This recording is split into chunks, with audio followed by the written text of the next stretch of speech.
ကျွန်တော်ကျောင်းလာမဲ့နှုတ်ကပတ်တော်ဖတ်ကြရအောင်စာလာရှိအငယ်လေးငါလူသည်အဘယ်တော့သူဖြစ်၍အောင်မေတော်မူရတည်းလူသားသည်အဘယ်တော့သူဖြစ်၍အကြည်အစုကြွလာတော်မူရတည်းသူရဲ့ကောင်းကိုဘုံမတည်နဲ့ပတ်ရတော်မူပြီးနာကျနာတော်နှစ်ကောင်း50ခွန်းပြန်ဖရအောင်ဓမ္မတိကျမ်းထဲမှာလူမီဒီကာခရစ်တော်ရဲ့ရှေ့လေအတိပြုပြင်တော်တော်ဖြစ်တဲ့ဟောင်းတော်အရာတို့ဒီပြောင်းလဲ၍ခတ်သိမ်းတော်အရာတို့ဒီအတိဖြစ်ကြပြီအဲ့ဒီတမန်တရားဒီကျွန်တော်တို့ကြည့်တဲ့အခါမှာယေရှုကိုပိုင်ဆိုင်တော်သူခမရတဲ့ကျွန်တော်ဟာလောကမှာရှိတဲ့ပညာအားလုံးလောကမှာရှိတဲ့စီးစိမ်အားလုံးလောကမှာရှိတဲ့ဇာထုအားလုံးထဲတန်ဖိုးကြည့်တော်သူဒါကြောင့်ခရိယာကောင်းရှင်တဲ့ချင်းဒါကတော့ငါဒီတန်ဖိုးကြည့်သူဖြစ်တယ်ငါဒီတန်ဖိုးကြည့်သူဖြစ်တယ်ဆိုတဲ့ကောင်းရှင်တဲ့ကျွန်တော်တို့တမန်တော်ကိုဈာနာမှာဖြစ်တယ်ဒါရောက်တိုင်းတဲ့ဖခင်ကောင်းကြီးပေးပါစေကဘာဦးကျမ်းကနေစပြီးဗျာဒီကျမ်းတစ်ဖတ်တဲ့အခါမှာဘုရားသခင်ရဲ့အရာခတ်တင်ကိုဖန်ဆင်းတော်ဘုရားဖြစ်တယ်ဘုရားသခင်ရဲ့အာနန္ဒတကုရှင်ဖြစ်တယ်ဆိုတာကျွန်တော်တို့ပြောကြတယ်တခြင်းနာဖြစ်နေဆိုတာနောက်ကျွန်တော်တို့ကိုဘုရားသခင်ကသူ့ပုံတရဏ်အငိဖန်ဆင်းတယ်နောက်ကျွန်တော်တို့ကိုဘုရားသခင်ကခရစ်တော်နဲ့လူတည်တဲ့ဖန်ဆင်းတယ်ကျွန်တော်တို့လူတည်ဖြစ်ပြီးဆိုတာကိုတော့ပြောကြတယ်ဒီကောင်းကင်ရောက်မယ်ဆိုတဲ့စိတ်ချမှုတော့ရှိတယ်ဒါပေမဲ့ဝမ်းနဲ့စာကောင်းတာကကျွန်တော်တို့တဲ့လောကတန်ဖိုးကြီးတယ်လို့ဖာကလေးကြောက်စိတ်ကတန်ဖိုးကြီးတယ်လို့တနာရဲ့ပဇင်းကတန်ဖိုးကြီးတယ်လို့မစ္ဆုမရှိတဲ့ရွှေဒီတန်ဖိုးကြီးတယ်လို့တက္ကသိုလ်မှာတင်တဲ့ပညာရည်ဘာသာရည်တန်ဖိုးကြီးတယ်လို့နိုင်ငံရေးလောကမှာရှိတဲ့ဝန်ကြီးချုပ်ဝန်ကြီးဆိုတာတန်ဖိုးကြီးတယ်လို့ကျွန်တော်တို့ထင်ယူပြီးတော့ကျွန်တော်တို့ကြတော့ဗာလဲပါမွားလို့ပူဟတ်လေးလို့ထင်ကြအဲ့ဒါကြောင့်ကျွန်တော်တို့အပြင်ဖျားဖို့မထင်ရှားတယ်လို့ယောဂကကျွန်တော်တို့ကိုချင်းအောင်တယ်ရှင်ရဲ့ချင်းကချင်းအောင်တယ်ပဝန်းကျင်ကနောက်ကျွန်တော်တို့ကိုချင်းအောင်တယ်ဒါကြောင့်ဒီကနေ့ကျွန်တော်တို့ကိုဖျားကနားလေစေချင်တာကတော့ခမညာတန်ဖို့ကြည်တော်သူဖြစ်တယ်ဆိုတာဖျားကနားလေစေချင်တယ်ဒါကြောင့်ကျွန်တော်တို့ယုံကြည်ခြင်းအဖြစ်ရှောက်လာတဲ့အခါမှာကျွန်တော်တို့ဟာဘယ်သူလဲဆိုတာဥစွာတိဖို့လို့တယ်ခုနဖတ်တဲ့ကျမ်းစာမှာလူဟာဘယ်သူလဲလူသားဘယ်သူလဲဘာကြောင့်အမေနဲ့အုံမေရတယ်လဲဘာကြောင့်ခဏခဏလူရှိမှတော်လေရတယ်လဲလူဟာဘယ်သူလဲ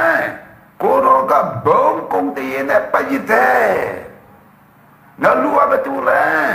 ခရစ်တော်နဲ့ရှိအတိပန်းစင်တော်တော်ဖြစ်တယ်ဟောင်းတော်ရအလုံးပြောင်းတယ်ခတ်သိမ်းတော်ရအတိဖြစ်တယ်ကျွန်တော်ထပ်ပြီးချင်တာကတော့စာရန်တဲ့30ကိုအငယ်30လေးမှာကျွန်တော်ဒီကြောင့်မဲ့ပွေတော်လက္ခဏာထူးဆန်းတော်လက္ခဏာနဲ့ဖန်ဆင်းတဲ့ဆိုတော့ကျွန်တော်စိတ်ဝိကတည်တယ်ဒါကြောင့်ကိုတော့ကိုချီးမွမ်းတယ်ဒါကြောင့်ဒီကနေ့အားလုံးနားလည်စေချင်တယ်ဒီနာဘယ်သူလဲဆိုတော့ဒီတမန်တရားဖြစ်ဒီပါဒီနာဘယ်သူလဲဆိုတာဒီတမန်တရားအဖြစ်ဒီပါအဲ့ဒါကျွန်တော်တို့ဒီပေါ်ရန်ဘာလို့တယ်လဲကဲအောင်မြင်တော်သူဤတာတနည်းများအောင်မြင်ကြတယ်အောင်မြင်တော်သူဤတာတနည်းများအောင်မြင်ကြတယ်ကချင်မျိုးသားဆရာဦးဒေါက်တာကရင်လာဆိုတာမူကုန်ပါရှိအဲ့ဒီဒေါက်တာကရင်လာကတာဦးတော့ကောင်းတယ်ဒါဆိုသူကလေးကြီးဟာဆရာဝန်ဒီပဲအောင်မြင်တော်သူဤ 다 드미디야 어민자 벼라 저는 동에 친데요 딱게 볼룸 터래 두에 그레디가 아공롱 볼룸 터자래 맞장래 어민 또두이 다 드미디야 맞죠 어민들래 그러 어테나이 DNA 시도죠 그러 어테나이 어민 또 그러 파킨 어민 또 그러 미킨이 DNA 시도죠 바이오 딘데 루디가라 거니 뽀삐 카메라 또 뽀뽀 이거 딘데 루디를 공사나네 나장 나를 세친다 어민 또 파킨이 DNA야 때로 테마 시도 좀 피대 그 뒤에 있잖아 비어라 와비 카이모아 그 친소라 루디가 딘데로 뭐 디 아따나 파이산의 왜라 뭐부 tu'i ami api tu'i apoa teke atanta ko English sun English lo no tu'i api le juama sun tin do ma lungi di ko koya group ameda usong to tu piteka tu ma any DNA si do atanga di lo era tu lo me habu di atang ko pe ba so bi doတောင်းလို့မရဘူးအဲ့ဒီတိုင်းနားလဲစေချင်တယ်အောင်မင်းတော်မိဘဒီမှာရှိတဲ့ DNA ဟာတော်အတွေ့အတာပဲမွေးတဲ့တာသမီဒီမှာရှိတယ်ဒါကြောင့်ခမရနဲ့ကျွန်တော်ကပောင်းကျွန်တော်ကကြည့်တဲ့ငယ်ဒီစေချောကျွန်တော်ဖန်ပါတွေ့တယ်ဖယားတခင်ကငါတော့ပုံတရနဲ့တငီတတရန်တီလူကိုဖန်ဆင်းချဆိုဟုမင်းတော်မထိုးတော်နေအငိဖယားတခင်လေမိမိရဲ့ပုံတရနဲ့အငိလူယောက်ျားကိုတော့လူမိန်းမကိုတော့ဖန်ဆင်းတော်မူတယ်နော်ထပ်ပြီးတော့ကျွန်တော်ပြန်ပြောမယ်ဆိုရင်လူမိဒီကခရစ်တော်နဲ့ရှင်တဲ့ဖန်ဆင်းတော်တော်ဖြစ်တယ်ဟောင်းတော်အရာလို့ဒီကုံလွယ်ရခတ်တင်တော်အရာလို့အတိဖြစ်တယ်ဒါကြောင့်ခမညာဖယားတကယ်ကြီးပုံတရနဲ့အငိဖန်ဆင်းခြင်းခံတယ်ဟာလေလုယာဒါကြောင့်ဖယားတကယ်ကြီးပုံတရနဲ့အငိဖန်ဆင်းခံတော်သူဖြစ်တော်ကြောင့်တမန်ကျမ်းစာက DNA လို့မပြောပေးမဲ့ဖယားတကယ်ကျမ်းစာကတော့ပကတိ God's nature ဖယားရဲ့ပကတိဟာခမညာနဲ့ကျွန်တော်အထဲမှာထည့်ထားတာဟာလေလုယာအဲ့ဒီဖယားတကယ်ကအာနန္ဒတကိုရှင်ဖြစ်တယ်အရာကတင်ကိုတဆွန်းတော့ဖယားဖြစ်တော့ကြောင့်သူရဲ့ DNA ခမညာနဲ့ကျွန်တော်အထဲမှာရှိတယ်ဟာလေလုယာဒါကြောင့်သူရဲ့ DNA ခမညာထဲမှာရှိတဲ့ DNA ဟာဘာမျိုးလဲခမညာနဲ့ကျွန်တော်ဟာကြီးမားသောအမှုကိုပြုတော်သူချီလုံးချင်းအလုံးကိုဖြီရပြီးတော့ပြဒနာအလုံးတဲ့ကြီးမားတဲ့တကူကိုရှိတော်သူအဖြစ်ရထားပြီးသားပဲဟာလေလုယာအဲ့ဒါဒီကနေ့နားလည်ပါဒါကြောင့်ခမရတဲ့ရှင်တဲ့ကာလမှာဒီမျိုးစတဲ့မှာတမိုင်းဝန်တဲ့ပုဂ္ဂိုလ်တစ်ပါးခမရယူဝါကမမေ့နိုင်တဲ့ခမရမြုပ်နယ်ကမမေ့နိုင်တဲ့ခမရလူမျိုးကမမေ့နိုင်တဲ့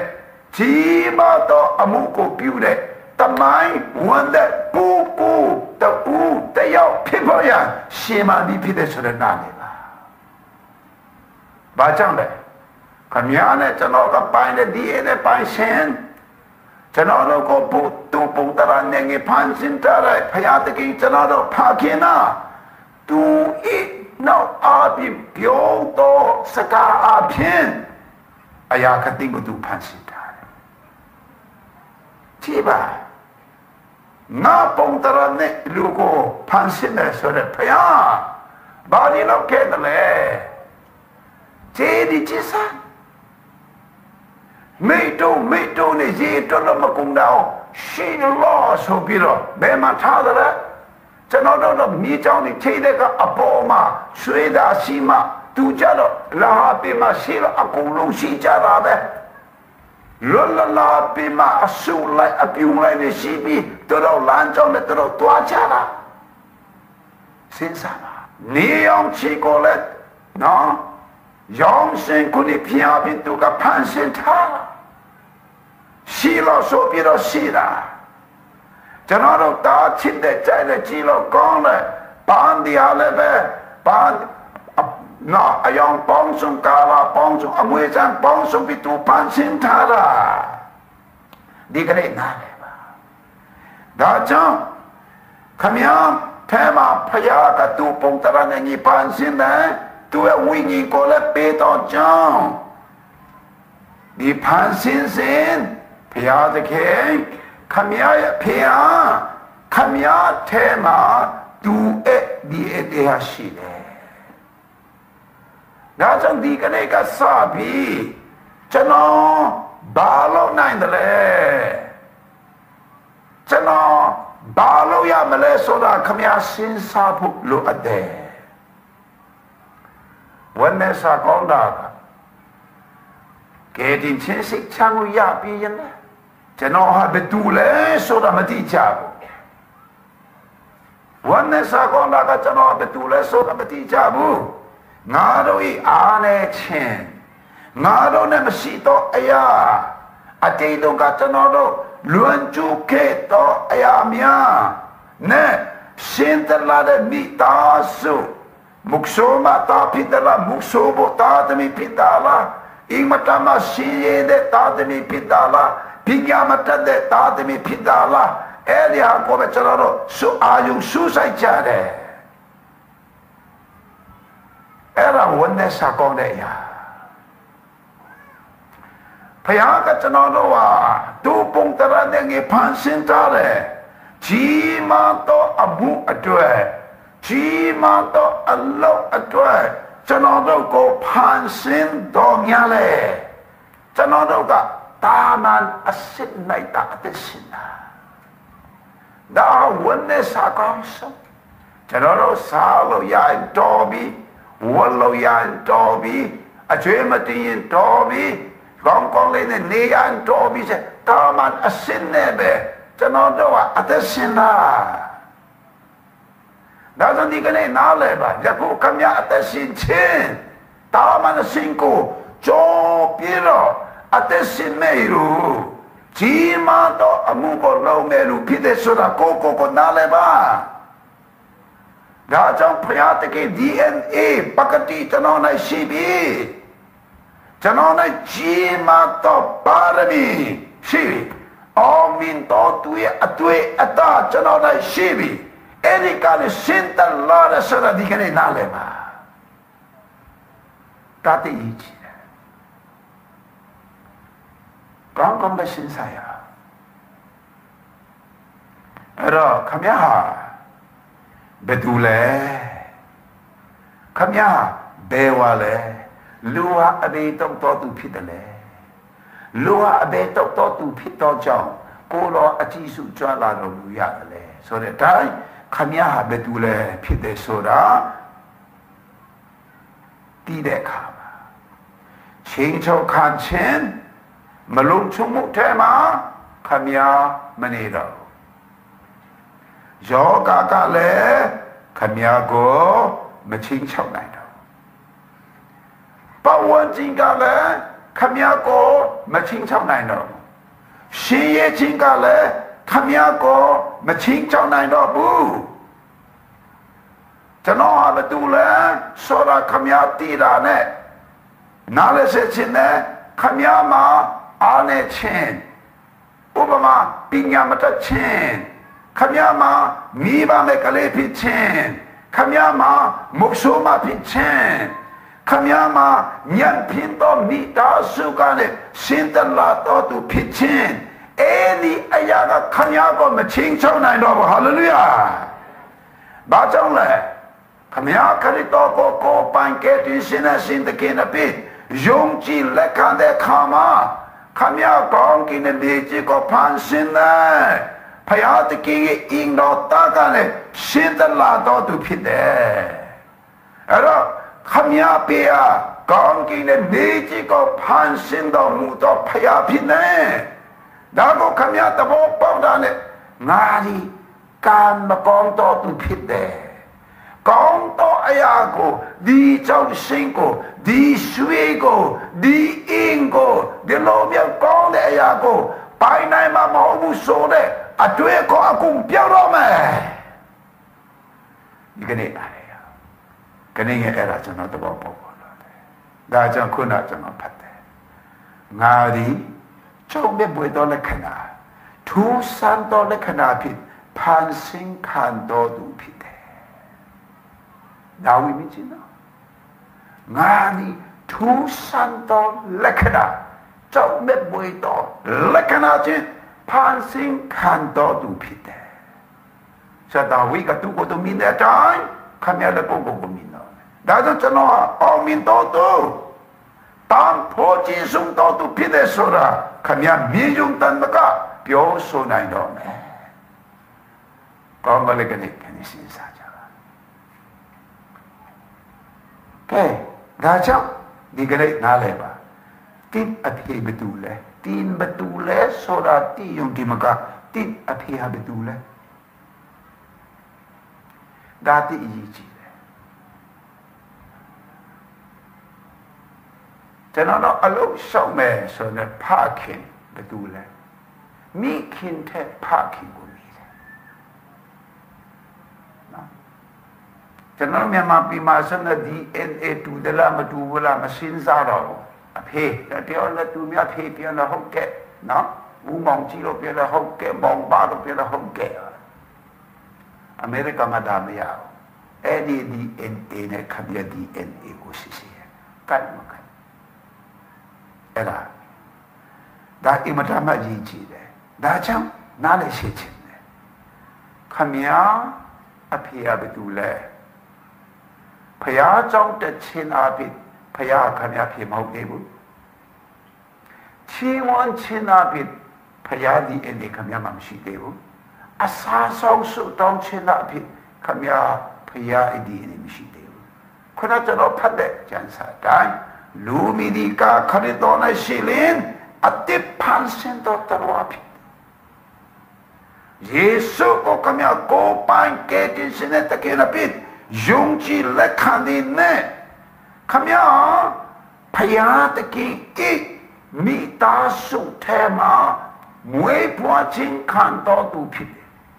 Kamya te ma se de wingin Phaya taki ka tu pong taran time Phan sin ta de wingin Apit chang te de wingin na Phaya taki ing do the na Mwe pwa chin khan to tu phit de Tani api pia mesen ni ta su titte nai mui phua chin khan tu pide hallelujah oh atui ta api bata saka api bamaula tayula kachinla chinla yakhainla kalala da pe me kari to ko lekanda ne ni ta su atitte to mui phua chin khan to tu pide ta pe ka ne pian pia mesen atui ata titte to 왜ရောက်တော့သူဖြစ်တယ်အဲ့တော့ခမည်းရဲ့ဝိညာဉ်ရေးရ DNA ဟာစမ်းတလို့ရတယ်ခမည်းနဲ့ကျွန်တော်ဝိညာဉ်ပိုင်း DNA ဟာဘယ်သူနဲ့တူတယ်လဲကောင်းကင်နဲ့ကြီးကိုဖန်ဆင်းတဲ့ဖယားတခင်ရဲ့ DNA ဖြစ်နေတဲ့ hallelujah ဒါကြောင့်ထိုသူကိုသားတော်ကိုယုံကြည်တော်သူလက်ခံတော်သူအားလုံးအဖယားသားပြရတော်ခွင့်ကိုပေးတယ်ဖယားသားပြရတော်ခွင့်ကိုပေးတယ်ဒါတော့ဖယားသားဖြစ်တဲ့လူအလို့တိုင်းမမေတုံတာဝတ္တအပြဖွာမင်းတော်တာမဟုတ်ဘူးဖယားကိုယ်တိုင်ကဖွာမင်းတော်တာဖြစ်ကြတယ်ဒါတော့ဖယားဘသူလဲဘယင်တကတော့ဘယင်ခမရဘယင်နှမျိုးနဲ့Nandun amyo mulai pineda hallelujah ena ko dikane nale ba ena ko khamya min po phaya si ma le su taw ba belo an osa ko ke tin pa kin aya khatin ko phan sin de စဉ်းစားနော်ခမည်း DNA ကြည့်မယ်ဆိုရင်ဘုရင်အမျိုးတွင်ဘုရားသခင်အင်တော်သားဒါကြောင့်ယောဂကခမည်းကိုမကြော်လွှတ်နိုင်ဘူးကင်ဆာယောဂအဖြစ်တည်မဲ့လူမှမဟုတ်တော့ AIDS ယောဂအဖြစ်တည်မဲ့လူမဟုတ်တော့မူရစေဝါဖြစ်တည်မဲ့လူမဟုတ်ဘူးအရက်ဖြစ်တည်မဲ့လူမဟုတ်ရှိရချင်းဖြစ်တည်မဲ့လူမဟုတ်ဘူးအဲ့ဒီအရာအလုံးကိုကျော်ဝန်းနိုင်တဲ့တကူအစွမ်းတတိခမည်းမရှိတယ်ဟာလေလုယာအဲ့ဒါကဒီကနေ့နားလေရပြီးတော့ခမည်းကိုတိုင်ကိုကချင်းပြနေခမည်းတို့ချေဖို့မှာကြောင်းစင်းရှိတဲ့ဆွေငွေရှိတယ်အဲ့ဒီခမည်းထောင်းလို့ရတော့သူထောင်းပြီးတော့ဥဆောင်နိုင်တော့သူကိုပိုင်ကြောင့်ဖွင့်ပြီးတော့နော်ဥဆောင်နိုင်တော့သူထောက်ပံ့နိုင်တော့သူခမည်းဖြစ်တယ်ကောင်းကောင်းရှင်းစားပါခမည်းမိသားစုခမည်းအင်ထောင်းအတိတော်စင်ပစ်မင်းအမတမမင်းတော် living standard ပစ်ဥဆောင်နိုင်တော့သူဖြစ်တယ်တပါကြောင့်ခမည်းကိုတိုင်လောက်ဆောင်မှုပေါ်နိုင်မဟုတ်ဘူးခမည်းရဲ့အဖေဖယားသခင်ကြောင့်ဖြစ်တယ်အဲ့ဒီအပေါ်၌မူတည်တယ်ဟာလေလုယာကျွန်တော်ဒီတစ်ခေါက်ယေရှုတော်ရဲ့ခါမှာချမ်းသာတဲ့အစိုးရဆိုတာပြည်သူလူထုကိုဘယ်လိုလုပ်ပေးတယ်လဲဆိုတာကျွန်တော်ကြည့်တဲ့အခါမှာကျွန်တော်နားနဲ့ကြားတာနဲ့ကျွန်တော်လက်တွေ့မျက်စိနဲ့မြင်တာဟာတကယ်ကြားတာထဲတော့မပို့ပြီးတော့အလောစာကအရှင်ယေရှုအတိုက်ခံတာထင်းနဲ့မိတွင်နဲ့သမီးမချက်ရဘူး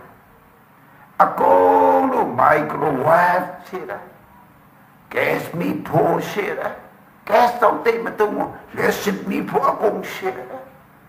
အေးပူထားပြီးတယ်ရေပူရေလွေးနဲ့ရေချိုးဖို့ထားပြီးတယ်ဂျန်ပမောကိုဇောအကုန်ခင်းပြီးတယ်ကာယူခိုင်းတယ်အရေးကြတဲ့ဆက်ခိုင်းတယ်အစင်းမင်းနဲ့ထားတယ်ဟိုမှာရှိတဲ့အရှိယေရှုမှာရန်ကုန်မှာချမ်းသာတဲ့ဆိုတဲ့လူလက်တန်းစား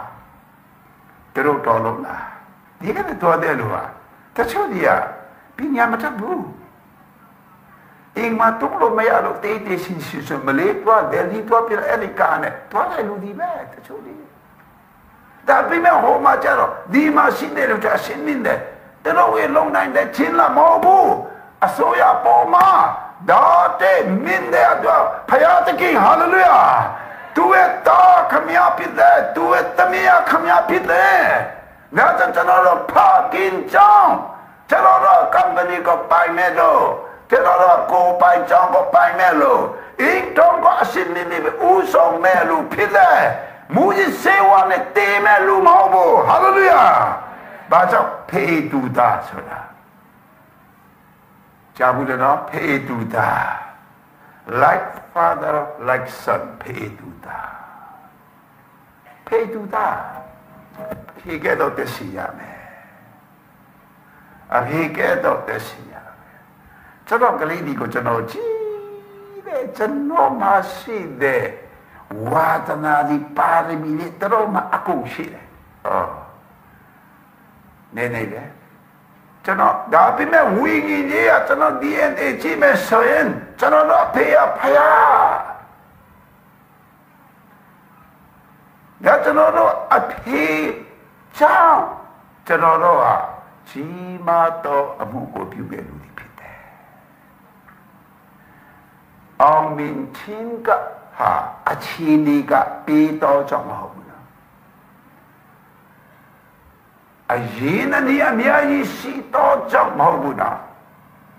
ပညာတတ်တော့ကြောင့်မဟုတ်ဘူးနော်ဒီမှာခလုတ်တိုင်းမိတော့ကြောင့်မဟုတ်ဘူးနော်အောင်မြင်ခြင်းလားခ ခမြဝိညာဉ်ရေးဟာ DNA ကိုကျွန်တော်တို့ကြည့်တဲ့အခါမှာခမြ DNA မှာအောင်မြင်တော်သူဖြစ်ခြင်းဟာရှိပြီးသားဖြစ်တယ်ဟာလေလုယာကဲဒါကြောင့်နားလည်ပါခုနပြောတဲ့ company ကိုပိုင်ဆိုင်မယ်လူဦးဆောင်မယ်လူကိုပိုင်ကြောင့်ကိုပိုင်ဆိုင်ပြီးဦးဆောင်မယ်လို့နော်ဖောနဲ့တေးမယ်လူမဟုတ်ဘူးယောဂနဲ့တေးမယ်လူမဟုတ်ဆောရှိတေးမယ်လူမဟုတ်ဘူးအဲ့ဒါဘာကြောင့်ဒီလိုပြောနိုင်တယ်လဲခမရအဝိညာဉ် DNA ကြီးပဲအဲ့ဒီမှာအကုန်လုံးရှိတော့ကြအဲ့ဒါကနားလေပါဒါဆိုခမရဟာအကောင်တကအကောင်လောကီတာဒီကကောင်းတဲ့ဆိုတဲ့အရာကိုကြောတဲ့အကောင်တကအကောင် DNA ကိုပိုင်ဆိုင်တော်သူဖြစ်တယ်ဒါကြောင့်မှန်ကြည့်ပြီးတော့ခမရအတားနေသလားခမရအတားဖြူသလားအဲ့ဒါတိုင်းပြီးတော့ခမရပူသလားရှိသလားဝါသလားပင်းသလားခမရသူတပါကိုဆွေးဆောင်မှုရှိသလားမရှိဘူးလားအားနေသလားခွန်အားရှိသလားမူကြီးစေဝါတုံဆွေးသူဖြစ်သလားအရင်မှအမားလုံးမိဘူးကဲသူဖြစ်သလားဒါတွေကအရေးမကြီးဘူးခမရအတဲမှာအောင်မြင်စေတဲ့ DNA ဝိညာဉ်ရဲ့ DNA ရှိပြီးသားဖြစ်တယ်ဟာလေလုယာအဲ့ဒါကိုနားလည်ပါခမရနားလည်စေချင်တယ်သဘောပေါက်စေချင်တယ်ကျွန်တော်ခုနပြောတယ်ဟာဒီကောင်လေးတားတော့တယ်သူအဖေကအရင်ကတိုင်းနေပြီးနေဘောလုံးတမဆိုအော်မထူးဆန်းတော့ဟာဒီကောင်လေးအားလေဝထိုးတဲ့အာသူအကောကမလွယ်ဘူးလေတိုင်းနေဒီပင်းနေမှာဆွေးစီရမှုတဲ့ဆိုတော့ထူးဆန်းတော့အဲ့ဒီအတိုင်းခမရဝိညာဉ်ကြီးရာအတွေ့အသားနဲ့ပတ်သက်တဲ့ဝိညာဉ်နဲ့ပတ်သက်တဲ့ညီအကိုဒီကိုခမရကြည့်စား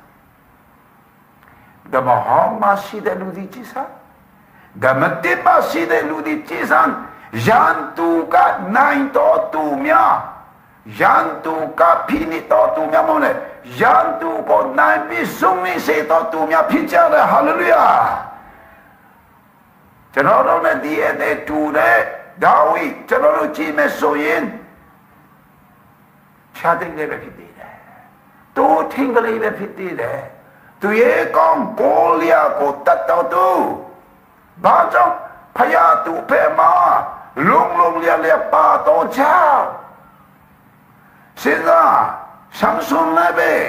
ကြီးမားတဲ့အစိုးလူတုံးထောင်းစံတဲ့အစိုးကိုပြူအောင်လှုံနိုင်တော်သူအန်အဘွေခွန်အားသူမရှိတဲ့အဲ့ဒါခမရဒီအဲ့တဲ့မရှိတယ်ကိုလျာကိုတတ်တဲ့ DNA လေခမရမရှိတယ်ယေရုရှလင်မြို့ယူပြူပြတဲ့အရာအတရခံကြတဲ့ကအကုန်လုံးတိုးတက်တော့လုံတော်သူအဲ့ဒီနေနဲ့ DNA ဟာလေခမရအထဲမှာရှိတယ်ဟာလေလုယာ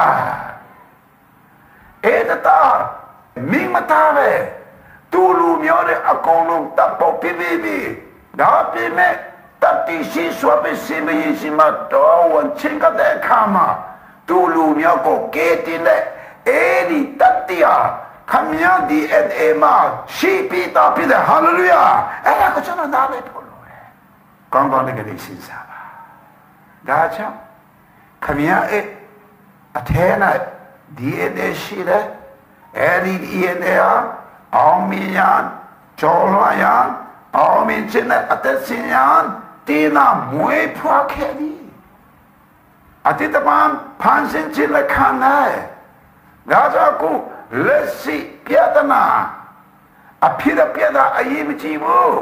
ခမရ DNA ထဲနဲ့အဲ့ဒီလက်ရှိပြဒနာထဲကနေလွတ်မြောက်ခြင်းသာရှိပြီးသားအဲ့ဒါကိုနားလဲပါယောဂနဲ့ဖြာနာခြင်းသာ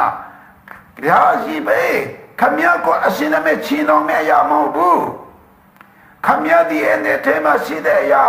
ယောဂနဲ့ဖြာနာခြင်းမဟုတ်ဘူးဂျမ်းမာခြင်းနဲ့ခွန်အားရှိတယ် ကျွန်တော်ပြောချင်တဲ့သားသမီးများညီကိုများမူကြီးစေဝကကြာကြီးရှင်အောင်ချင်းခံတော်သူများရှိသလားအဲ့ဒါအနေနဲ့နေဖို့မဟုတ်အဲ့ဒီကနဲ့လွတ်မြောက်စေတဲ့တကူခမရဒီအနေမှာရှိပြီအဲ့ဒါကိုနားတယ်ပါဒါကြောင့်ဒီနေ့ခမရဟာဘယ်သူလဲကိုကိုပြန်တရိယာပါခမရအမင်းခမရသူများရှိကပြောတဲ့စကားကြားတဲ့စကားခမရစိတ်နှလုံးမှာထင်တဲ့အရာတွေးတောတဲ့အရာကဝယ်ရောက်ပြီးတော့ခမရကတော့ဒီယောဂနဲ့ပဲတည်တော့မယ်ခမရကတော့ဒီရှင်ရဲ့ချင်းနဲ့ပဲတည်တော့မယ်ခမရစန္ဒကောင်းတဲ့စန္ဒနဲ့ရွေချက်တော့ပြီးဆုံးနိုင်မှာမဟုတ်ဘူးဆိုပြီးတော့ပြောခဲ့ခမရပြောတဲ့အရာလူမှနေပြီဆုံးမဲ့လူဟာငါမဟုတ်ဘူးကျွန်တော်မွေးစရင်ကြည့်ပါ physical birth certificate မဟုတ်ဘူး spiritual birth certificate ဝိညာဉ်မွေးစရင်ကိုရှင်းစေပြီးငါဘယ်သူလဲဆိုတာငါသိပြီငါ DNA ကဖော်ပြတဲ့အရာဆိုပြီးတော့ခမရပြလိုက်ပါအဲ့ဒီမှာခမရလည်းစိတ်နှလုံးကိုအကုန်လုံးပြုတ်ထားပါခုနပတ်တဲ့စာရတဲ့30ကိုအငယ်30လေငါဒီကြောင့်မဲ့ပွေတော့လက္ခဏာထူးဆန်းတော့လက္ခဏာနဲ့ပြီးဆုံးပြီအဲ့ဒါခမရနောက်စာလန်ကိုစတဲ့အငယ်တင်နေအနန္တတကိုရှင်နဲ့အရေးနဲ့ခိုးလုံတော့သူဆိုတာငါပဲအော်ခမရအသက်တော်မဲ့မို့စာလန်ကိုစတဲ့အငယ်စေတော့ရှိတော့တဲ့တားငါဒီရောင်ရဲ့စေမဲ့ငါဒီအနေဟာရှိတော့တဲ့တားရောင်ရဲ့ချေအတက်လေးစေငါစေချောစကနေစေစစ်စေမကိုစေမတီမဲ့လူမဟုတ်ဘူးရှိတော့တဲ့တားမဲ့ရောင်ရဲ့ချင်းဒီအနေငါနဲ့ရှိတယ်စဉ်းစားပါမင်းနဲ့မင်းတမန်တရားကြီးစားဘောလူဒီဘာညာပြောလေဟေးငါနဲ့ငါအင်းတူအင်းသားလေးဖယားကိုတော့ကိုကွယ်တော့သူများဖြစ်တယ်အဲ့ဒီအနေငါတို့မှရှိတယ်ခမရချင်းနေကိုကြည့်ပြီးတော့အမျိုးမျိုးစိတ်ကနော်အမျိုးမျိုးဝါရောက်ဆွတ်ပေးရင်လည်းထာဝရဖယားကျေးဇူးနဲ့ကြွနာတက်လုံးတော့ခံစားတယ်ဒါကြောင့်အင်းတို့ရှိစင်ကငါဥစားဖြစ်တဲ့ဆိုတာခမရပြောချလိုက်ပါအဲ့ဒါကအန်အော်ဝေခမရအထဲနဲ့ကြီးမတော်တကူကြီးမတော်ဝတ်မျိုးချီကိုခံတယ်အခုတော့ဖတ်တဲ့ကျန်ပိုင်ဒီနဲ့ဆိုင်တဲ့တကူဖြစ်ချင်တာခမရ DNA မှာရှိပြီဒါကြောင့်စိတ်မကြနဲ့မဆိုရင်နဲ့ကြောက်ရွံ့ခြင်းနဲ့မရှိနဲ့ဒါကြောင့်ကျွန်တော်တို့အမေတာအမေရမယ်အမေတန်ကြည်ရမယ်အရာဟာ spiritual birth certificate ကျွန်တော်တို့မွေးဖွားတဲ့ဝိညာဉ်မွေးဖွားတဲ့လက်မ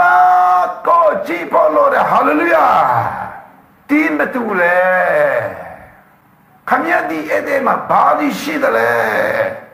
ဆိုတာကိုခမရအမြဲတမ်းကြည့်ဖို့လို့ဒါကြောင့်ကျမ်းစာမဖတ်လို့မရတယ်အမြဲတမ်းကျမ်းစာဖတ်ရတယ်အခုတော့တရားဟောဖို့ဟိုလူအပြစ်မြင်နေဒါနဲ့ဘာကြိုက်မလဲဟောလူအားစဘယ်ဟာကြိုက်မလဲတကယ်ပဲစာတန်နဲ့ပူပေါင်းပြီးတော့ကျမ်းစာဖတ်တယ်ဖွင့်ကဲနောက်ပြန်ကြည့်မယ်ဒါစက်တင်နာတော့ပါခမရဘယ်သူလဲခမရဖေးဘယ်သူလဲခမရမြေအကိုဒီခမရနဲ့ဝိညာဉ်ကြီးရနော် DNA တူတယ်လို့ဘာဒီလို့ခင်ကြတယ်ကဲရွှေရှင်မျိုးဆက်တကူကျွန်တော်ပြန်ကြည့်မယ်အဒါအနောစာကောတယ်ခမရ DNA နဲ့စัจจินပြီးတော့အနေရန်ပြောတတ်မိကြတယ်တင်းဒီဘာပါရမီမရှိဘူးတင်းဒီအယုဆိုလွန်လို့တင်းဒီချင်းရလွန်လို့ပညာမတတ်လို့ဒီနာအင်းထုံပြုတ်နေမဟုတ်ဘူးခမရကျွေးတာများတယ်ဘယ်တော့မှဆက်နိုင်မှာမဟုတ်ဘူး ဒေနာညံဖြစ်တဲ့မိသားစုကမွေးဖွားလာတော်သူဖြစ်တယ်ဆိုတဲ့စံကျင်တော်အတန်ဒီခမညာကြပြီအဲ့ဒီအတန်ဒီကိုခမညာနှလုံးသားထဲမှာထည့်မိအဲ့ဒီအတန်ဒီအတိုင်းကိုလက်ခံမိခမညာအနာဂတ်အဲ့ဒီကပဲထိသွားမယ်ဒါကြောင့်ခမညာတည်ရမယ်ရာခမညာရဲ့အဖေဖယားခမညာနဲ့ကျွန်တော်ကိုဖန်ဆင်းတော့ဖယားကအဲ့ဒီလိုခမညာနဲ့ကျွန်တော်ကိုပြောတာမဟုတ်ဘူးခမညာနဲ့ကျွန်တော်ရဲ့အဖေကျွန်တော်တို့ကိုဖန်ဆင်းတဲ့ဖယားကတော့ဘယ်လိုပြောသလဲတင်းဒီအမင်းဆုံးတော့ဖယားတာဖြစ်တဲ့ဟာလေလုယာတင်းဒီခွာနာကြည်တော်သူဖြစ်တဲ့ပါရမီရှင်ဖြစ်တဲ့တင်းဒီအိမ်မတန်းလာပါတော်သူဖြစ်တဲ့တင်းဒီပညာရှိဖြစ်တဲ့တင်းဒီတတိရှိတော်သူဖြစ်တဲ့ဒီမှာတော့မျိုးစေ့ရတင်းတဲ့မရှိတဲ့နောက်တော့ခရစ်တော်အပိခတ်တင်တော်ရာကိုတင်းတဆွနိုင်တယ်တင်းနာကြီးမှာတော့အမှုကိုပြုတော်သူဖြစ်ပေါ်ရငါကခွဲကပ်ပြီးတာဖြစ်တယ်လို့ဘုရားကပြောတယ်ဟာလေလုယာအဲ့ဒါနားလေပါကျွန်တော်တို့ခုခဏပညာတတ်ပါရဲတော်ပါရဲဆိုကြံစားလေဘွေတဘွေပြီးတဘွေယူကြပါရဲစကလုံးတခုမကြံကရိခေဘရူလာတင်နဲ့တီကြပါရဲဒါပေမဲ့ဓမ္မဟောင်းမရှိတဲ့ကျွန်တော်တို့ရွှေမျိုးများဓမ္မဟောင်းမရှိတဲ့ကျွန်တော်တို့ဤညီအကိုများဟာကျွန်တော်တို့တဲ့သူတို့ဤတကောသူတို့ EDNA ကိုပူစီကြတယ်ဒါတော့စကောင်းလားကျွန်တော်တို့ကတော့မသိဘူးအလွတ်တော့ချက်တယ်ဒီရီအားဖြင့်တည်တယ်ဒါပေမဲ့ကျွန်တော်တို့ DNA မှာဘယ်လောက်တကူကြီးမားတဲ့အရာရှိတယ်ဆိုမသိဘူးကဲမနေ့တနေ့တော့လည်းပြောတယ်ပရိသေကျေးဇူးတော်ပရိတရားတိတာပထမဆုံးပရိတရားပထမပရိတရားဘယ်သူအပိစားတယ်လဲဆိုရင်အာဗြဟံအပိစားရှင်းစားပါအာဗြဟံအပိပရိတရားစားလာတယ်အဲ့တော့အာဗြဟံမိတာစီမေစအလုံးမှာဘုရားစိတ်မှာမြတ်နာရတော်သူဖြစ်တယ်ဘုရားဤကောင်းကြီးကိုသူတို့အကုန်လုံးဆက်ဆံတယ်အာဗြဟံမိတာတမီယူဒာလူမျိုးဣသရေလလူမျိုးမဟုတ်တဲ့လူတွေကြတော့အာဗြဟံရှိမှဘုရားကပေးတဲ့ကောင်းကြီးကိုမရနိုင်ဘူးဒါကိုကျွန်တော်တို့နားလေဖို့ရခရစ်တော်စကားကိုကျွန်တော်ကနေပြောချင်တယ်ရှင်လုကာအခန်းကြီး7အငယ်6မှာဆန်းစစ်လက်ပလုံးစာတန်ချီနောင်တော့အာဗြဟံမိတမီပီတော့ဤမင်းမကိုဤချီနောင်ချင်းမှာဥပုံနဲ့မလွတ်ရတလို့ယေရှုကမင်းတော်ဆဲစင်းဒီလုံးလုံးခါကုန်ပြီးတော့ဒီလိုတွာလာကการโซดาโมอจอมกองดาโมคายเก่าตัวดาโมบุซาตานก็ชี้น้องเดโซดาคริสโตก็ပြောတယ်ဒီမင်းမဖြေလွတ်ဖို့ရတဲ့သူဟာကောင်းတော့ကြောင့်သူဟာမကောင်းတော့ကြောင့်သူဟာအစာဆုံးတော့ကြောင့်ဖယားဆုံးတက်တော့ကြောင့်မပြောဘူးအာဗြဟံတမီဖြစ်တော့ကြောင့်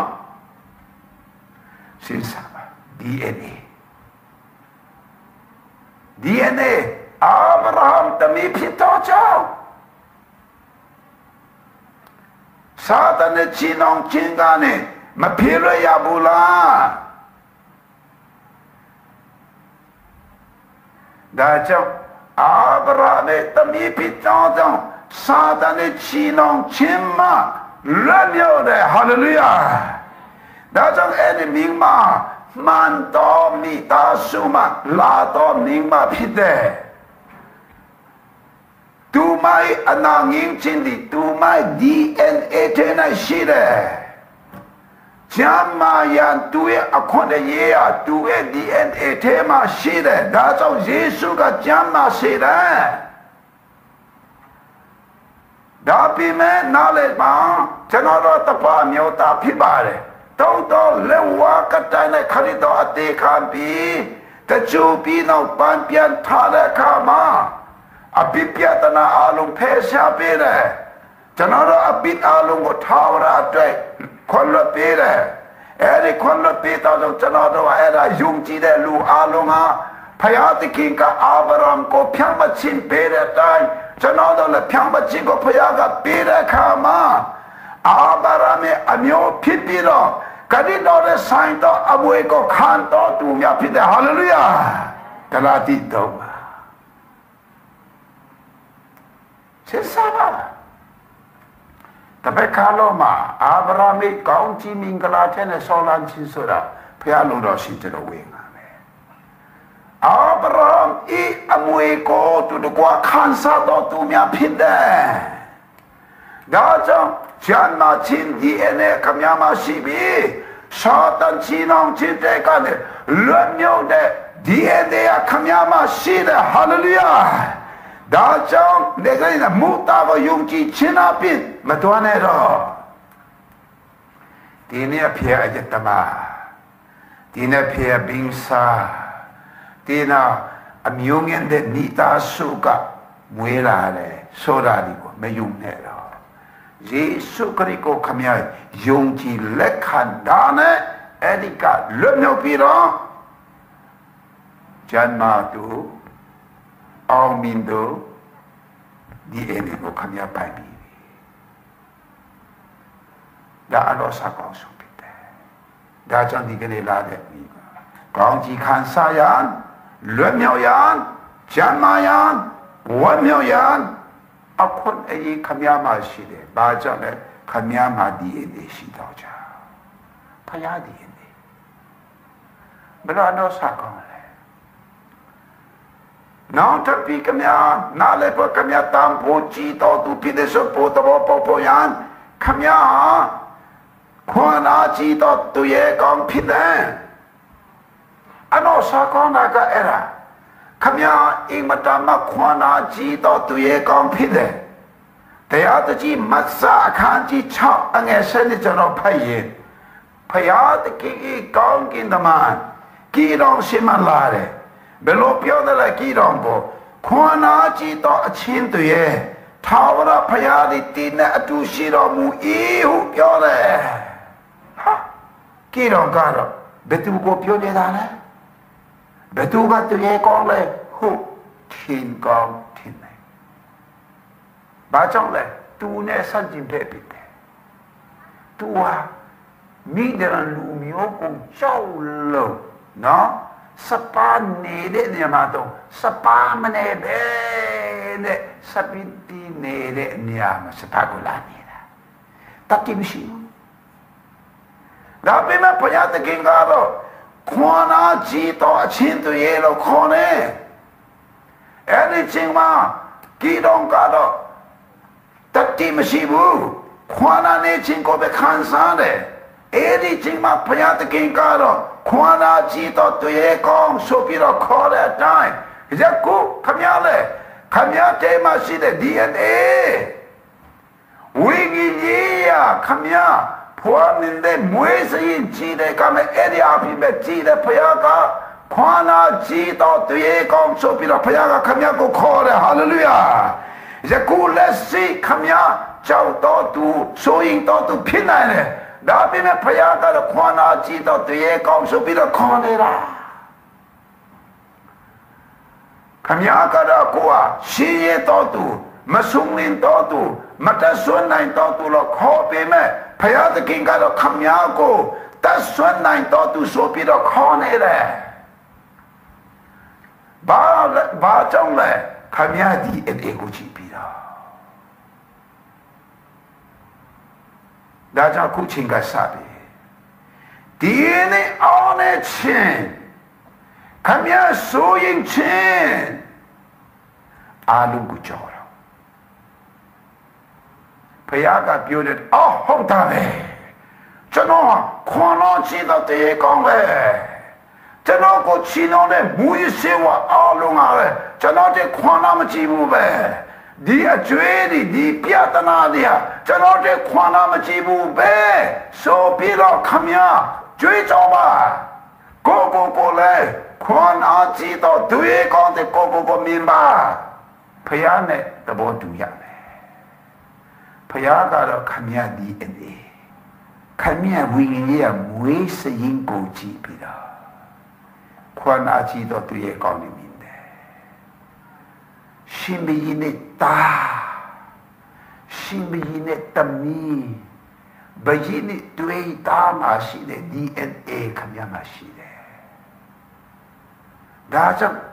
ဖခင်နဲ့စိတ်တဘောတူညီတဲ့ဆိုတာကဖခင်ကခွန်အားကြီးတော့သူရဲ့ကောင်းလို့ပြောတဲ့အချိန်မဟုတ်ဘူးလို့ခမရပြောဖခင်နဲ့ဆန်းဖခင်ကခမရအောင်မင်းတော့သူလို့ပြောနေတဲ့အချိန်ခမရကမဟုတ်ဘူးလို့ခမရပြောဖခင်နဲ့ဆန်းကျင်တာဒါကြောင့်ကိုချင်းကစားပြီးကိုအဲ့ဒီတိုင်းမြင်တော့ဟာလေလုယာဒါကောဒီကလေးစီစားရဒါကြောင့်ခမရကျွန်တော်ဖတ်တဲ့စာအုပ်တုံးကထက်ကပြီးမှထက်ထားတယ်ရွှေလင်းညုံရဲ့စိတ်နေသဘောထားခမရပါရှိပါရွှေလင်းညုံရဲ့စိတ်နေသဘောထားခမရမှာထက်ထားပါရွှေလင်းညုံပေါက်စလေးကြက်ကောင်ပေါက်စလောင်တဲ့လောအီမှာတို့ထဲလိုက်ကြက်ကောင်ပေါက်စားတဲ့အတူတွာလာပြီးတော့လောင်အင်းထဲမှာလာချာကြည့်နေတယ်တကယ်တော့လောင်အင်းရဲ့ပေါ်လင်းယုံမြတ်ပြန်လာပြီးတော့အဲဒီဟာကိုလင်းယုံကမြင်တယ်မြင်တဲ့အခါမှာအလိုလိုနဲ့ဒီထဲကသူ့ရဲ့ DNA ကခင်ဗျားလည်းအဲ့ဒီတိုင်းလုံနိုင်တော့သူပဲဆိုတာပြောတယ်အဲ့ဒီတိုင်းနေချင်တယ်ကျန်တဲ့မြတ်ဒီကတော့မိနာမိနေရတယ်အဲ့ဒီတိုင်းနေချင်တဲ့ဆန္ဒမရှိသူကျတော့ရှိတာကဘာလဲသူ့မှာ DNA ရှိတော့ချာဒါကြောင့်ကိုကျွန်တော်တို့ဒီမှာတော့ဘုဘလို့ချင်တဲ့ဆိုတော့ဘာကြောင့် DNA ရှိတော့ချာဟာလေလုယာကေရင်ချီယာပြနောပိုင်ကျွန်တော်တို့မှာချီမတော့အရာကိုမျိုးနေကြတယ် company ပိုင်တော့သူ people all mean တော့သူပြတဲ့စင်ပေါ်ရန်ကျွန်တော်တို့ကိုချီနောတော့အရာအလုံးကိုပြတော့ all mean တော့သူပြတဲ့စင်ပေါ်ရန်ပြပြတဲ့စန္ဒရှိတဲ့အရာအလုံးဟာဝိညာဉ်ပိုင် DNA ခမရမရှိတော့ကြောင့်ပြတဲ့ hallelujah အဲ့ဒါမမြင်နဲ့အဲ့ဒီတော့ငါလည်းအဲ့ဒါလိုဖြစ်ချင်တယ်ကွာရွှေလင်းညုံကသူ့ပတ်ဝန်းကျင်မှာရှိတဲ့ကြက်ကလေးတွေရှိမှပြီလားအင်းကလည်းကိုအရှင်လေးစမ်းပါအရှင်လေးစမ်းငါတို့မျိုးဒီကဒီလိုမဟုတ်ဘူးလေဒါပေမဲ့ဒီအနေကမတူဘူးငါလည်းအဲ့ဒီတိုင်းပြန်ချင်တာငါလည်းပြန်မယ်လို့ပြောတဲ့အခါမှာရီမောကြတယ်ဒီပြန်နိုင်မှာမဟုတ်ဘူးချက်တကောင်လေးပဲဖြစ်ပါတယ်ပြန်နိုင်မှာမဟုတ်ဘူးဒါပေမဲ့ဒီမှာရှိတဲ့ DNA တနေ့ပြီးတနေ့နော်သူဒီအတောင်ပန်မှာထင်ရှားလာတဲ့ဆွေးနွေးရုံဖြစ်တဲ့ဆိုတာပြီးတော့အမွေအပြင်ထင်ရှားလာတဲ့ခါကျရင်စားပြီးတော့ပြန်ကြည့်လိုက်ဟာငါရဲ့အတော်ပန်နဲ့ဒီကချက်တဲ့တော်ပန်ထိကြည့်တာကိုငါရဲ့အမွေတော်မွေမတူတော့ဘူးကွာအဲ့ဒါမြင်လာငါပြန်တန်းကြည့်မယ်ပြန်တန်းတော့ချသွားတယ်အကုန်လုံးပြန်ဟဲ့ကောင်မင်းအားလကားဖြူနေလေအချင်းကုန်နေလေလုံးမနေနဲ့ ဒါပေမဲ့အဲ့ဒီလိုပြန်တန်းတော့တပတ်ကြတော့တခါလေပြန်တန်းသွားတာအဲ့ဒီတန်ဒီကနေခမည်းဟာဝီရတဲ့မွေးဖွားတော်သူဘုရားသားဘုရားသမီးဖြစ်ခမည်းကိုချီနှောင်တဲ့အရာကနေထွက်ဖို့ခမည်းကိုချီနှောင်တဲ့ယောဂကနေထွက်ဖို့ခမည်းကိုချီနှောင်တဲ့ရှင်ရဲ့ချင်းကနေထွက်ဖို့အကျွေးကနေထွက်ဖို့ရတဲ့ရွှေလင်းညုံရှိနေသဘောထားခမည်းမှာဝေးတော့ဘုရားကခမည်းစိတ်နှလုံးကိုကြည်တာသူဟာကျွန်တော်ဤပကတိကိုပိုင်ဆိုင်တော်သူဖြစ်တယ်ကျွန်တော်ကသူပုံတလာနေဖန်ဆင်းနေဆိုတာကိုသူတည်တော်သူဖြစ်တယ်ဟောင်းတော်ရအလုံးအာဒမ်ကြောင့်အမွေဆိုအလုံးကကုန်လွန်တော်သူဖြစ်တယ်ဆိုတာတည်တယ်သူဟာကျွန်တော်ကဲတော့ကြီးမာတော့အမှုကိုပြုတော်သူဖြစ်တယ်ဆိုတာကျွန်တော်သူကိုမိတဲ့တိုင်ကိုမြင်တော်သူတည်တော်သူဖြစ်တယ်ဆိုတာဖယားကကိုကြည်နေလားဆန္ဒဘလို့ရှိရတယ်လက်ရှိစားအဲ့ဒီဆန္ဒတိုင်ကိုမြင်တာဒါကြောင့်ကနေငါကစပြီးခမည်းကိုခမည်းဘယ်သူလဲဆိုတာအနေနဲ့တရိယာပါ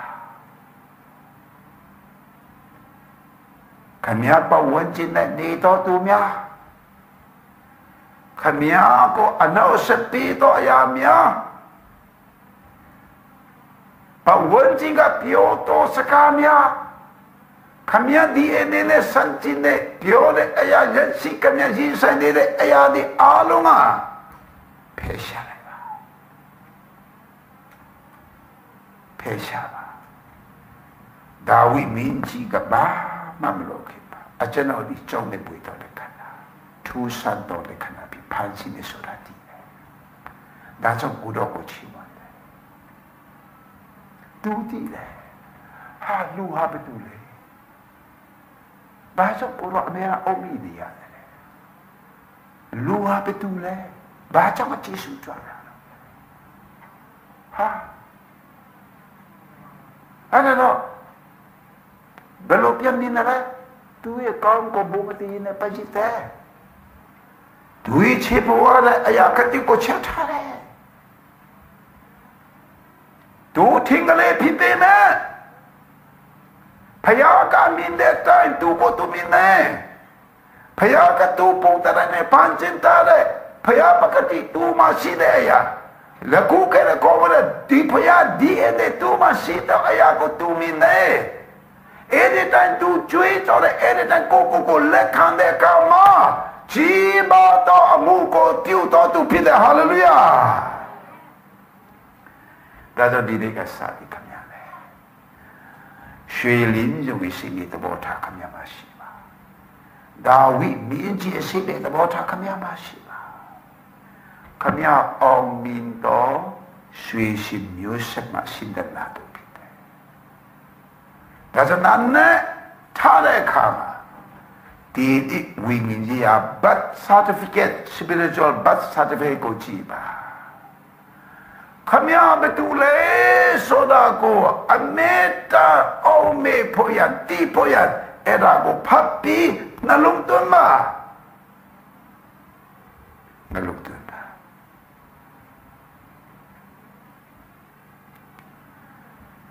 ခမည်းနှလုံးသွင်းတာနဲ့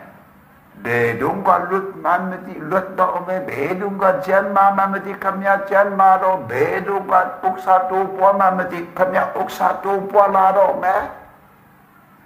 ဘာကမရှိတဲ့ဘဝပင်ခမည်းတစင်တော့မယ်မိသားစုတွေတော်ကျန်စီချင်းကမမီတဲ့စံပင်ခမည်းတစင်တော့မယ်ဖယားကခမည်းအပိကျန်စီတဲ့အရာဒီကိုခမည်းအကောင်မတဲ့ဖို့တော်သူဖြစ်မယ်ဖယားကခမည်းနဲ့ကျွန်တော်ကိုဖန်ဆင်းခြင်းကဲဒီညီရွေချက်တခုမှမလွဲပဲနဲ့ပြီးဆုံးစွာခံစားတော်သူဖြစ်တယ်အဲ့ဒီကမှဟော ကျွန်တော်တန်ဖို့ကြည်ဆုံးပါလားလောကီပညာအလုံးထဲ